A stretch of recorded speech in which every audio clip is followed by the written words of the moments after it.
ایرانی صدر کی جنگ بندی میں پاکستان کے کردار کی تعریف، دو طرفہ تعاون بڑھانے پر زور۔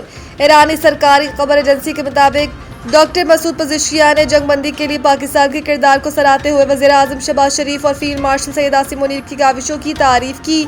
انہوں نے امید ظاہر کی ہے کہ پاکستان کی سفارتی کوششیں خطے میں پائیدار امن کے قیام میں اہم کردار ادا کریں گی۔ ایرانی صدر نے کہا کہ ایران خطے کے اسلامی ممالک کے ساتھ مخلصانہ اور مستحکم تعلقات کا خواہاں ہے اور اسلامی ممالک کے درمیان اتحاد خطے سے باہر کی طاقتوں کی مداخلت کے امکانات کم کر سکتا ہے۔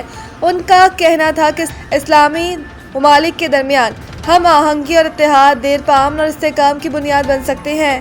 ڈاکٹر مسعود پزشکیان نے پاکستان کی جانب سے سرحدی تجارت اور اقتصادی تعاون کے فروغ کے اقدامات کو بھی سراہتے ہوئے کہا کہ دونوں ممالک کے درمیان معاشی، تجارتی، سائنسی، ثقافتی اور علاقائی تعاون کو مزید وسعت دی جا سکتی ہے۔ انہوں نے سائنسی، تعلیمی اور ٹیکنالوجی کے شعبوں میں پاکستان کے ساتھ تعاون بڑھانے کی خواہش کا بھی اظہار کیا۔ انہوں نے کہا کہ حالیہ جنگ حالات کے باوجود ایران اور پاکستان پہلے سے زیادہ قریب آئے ہیں اور یہ دونوں ممالک کے تعلقات کو مزید مضبوط بنانے کا ایک اچھا موقع ہے۔